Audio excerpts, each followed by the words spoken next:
Fala galera, tudo bem com vocês? Galera, no material de hoje eu não vou passar matéria nova, eu vou passar uma revisão dos principais pontos a respeito do estudo dos gases, beleza? Assim a gente vai se sentir mais confiante para fazer a nossa prova, tá? Então vamos lá.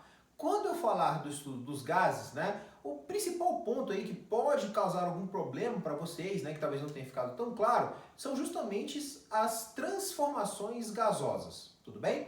Então olha só galera, lembre-se que quando eu falar de uma transformação gasosa, eu vou estar falando das transformações das variáveis de estado. Então, é a nossa pressão, o nosso volume e a nossa temperatura.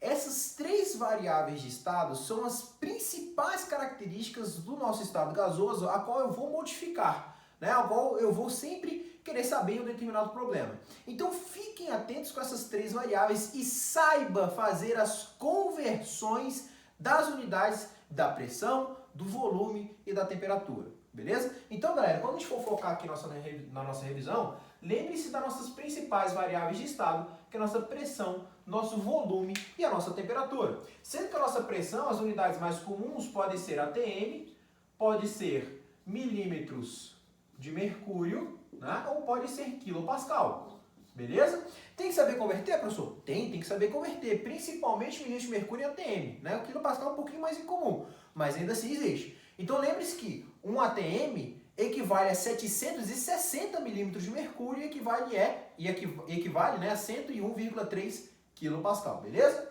No nosso volume nós temos mais unidades, né? Mas, claro, a mais comum é o nosso litro, né? Nós temos aí nosso ml, nós temos aí nosso centímetro cúbico, nosso decímetro cúbico, nós temos o metro cúbico, tudo bem? Então, olha só, galera, lembre-se que 1 litro equivale a 1000 ml, equivale a 1000 centímetros cúbicos, equivale a 1 decímetro cúbico, né? E 1 metro cúbico equivale a 1000 litros, tudo bem? Mas as unidades mais comuns que nós podemos encontrar aí é litro, ml e centímetro cúbico são as mais comuns, tudo bem? Mas vamos lá. Com relação à nossa temperatura, só tem duas unidades a qual a gente precisa se preocupar, né? Que é a nossa temperatura em Celsius, né? E a temperatura em Kelvin.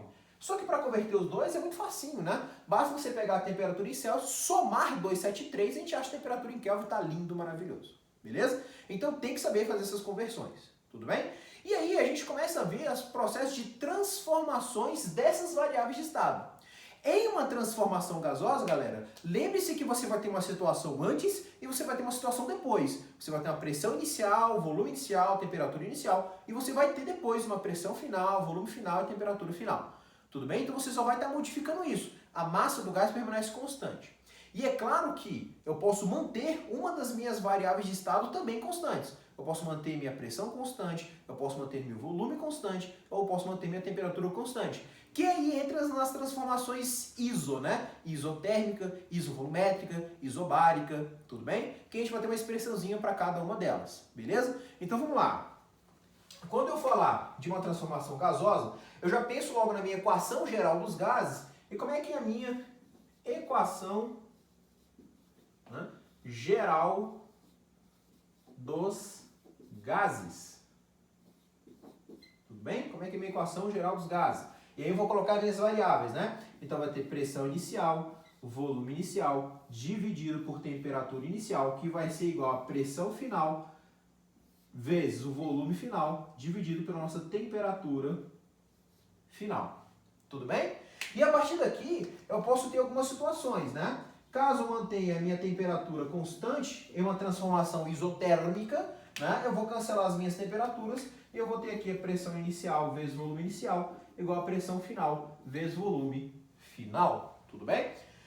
Caso eu mantenha a minha pressão constante, né, a qual vai ser uma transformação que é isobárica, né, nós teremos meu volume inicial dividido pela temperatura inicial, que vai ser igual ao volume final, vezes a temperatura final. Tudo bem? E por último, nós podemos ter uma transformação, que é uma transformação isocórica ou isovolumétrica, né, que é quando mantém meu volume constante. Tudo bem?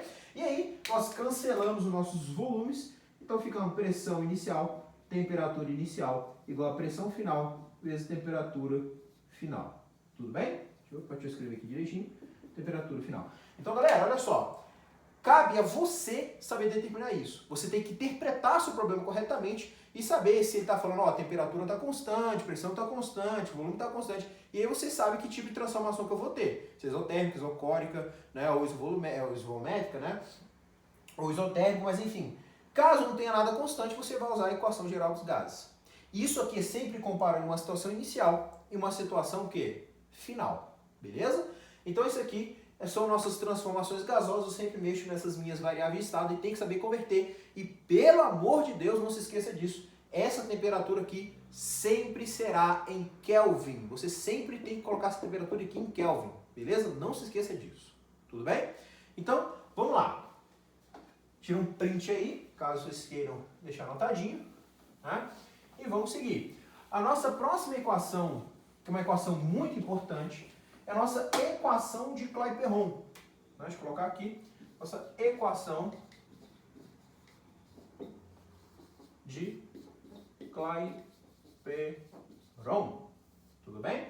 Galera, a equação de Clapeyron, ela vai muito bem comparar uma situação, não comparar, na verdade ela vai falar de uma situação num determinado momento daquele seu gás, né? Enquanto lá na equação geral dos gases você mantinha a massa constante, a massa fixa, aqui você pode ter diversas massas diferentes, você vai ter uma determinada pressão, um volume e uma temperatura, então você vai ter o estado de um gás em um determinado momento, beleza? Então qual é a nossa pressão, qual é a nossa equação de Clapeyron, né? Vai ser pressão vezes volume igual ao número de mols daquele gás vezes R, que é a constante geral dos gases, vezes a nossa temperatura. Sendo que o R, você pode encontrar alguns valores, mas o mais comum deles segue o R igual a 0,082 atm vezes litro, dividido por mol vezes Kelvin. Tudo bem, galera? Então, olha só, mais do que uma constante que você vai ter, lembre-se que você vai olhar para onde? Para as unidades. As unidades dessa constante é a dica do que você vai ter que converter. Porque, por exemplo, se o R for esse, né, que é o mais comum, né, se a pressão tiver diferente de atm, você vai ter que converter.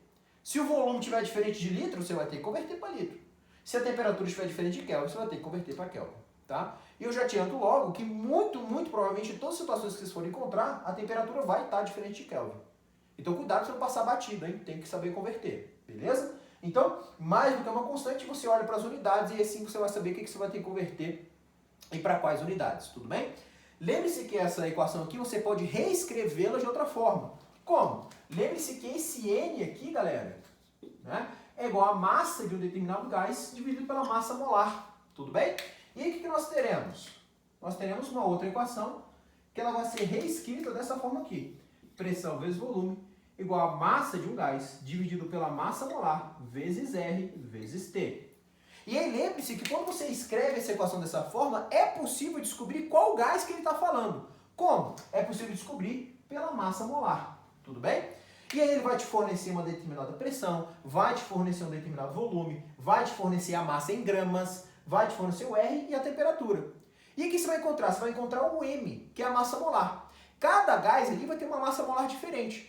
Encontrando qual o valor dessa massa molar, você compara com os gases que ele fornece para você e assim você descobre qual gás que ele está falando aqui no seu problema. Beleza? Então essa aqui é uma outra forma de reescrever essa equação aqui e lembre-se que é a partir dela que a gente consegue descobrir também a relação entre a densidade de um gás, né, colocando e fazendo pequenos rearranjos com essa equação, tudo bem? Então galera, essa é só a revisão da nossa parte inicial de gases. Fique comigo para o próximo vídeo, para a última parte de revisão, tudo bem? Muito obrigado e até lá!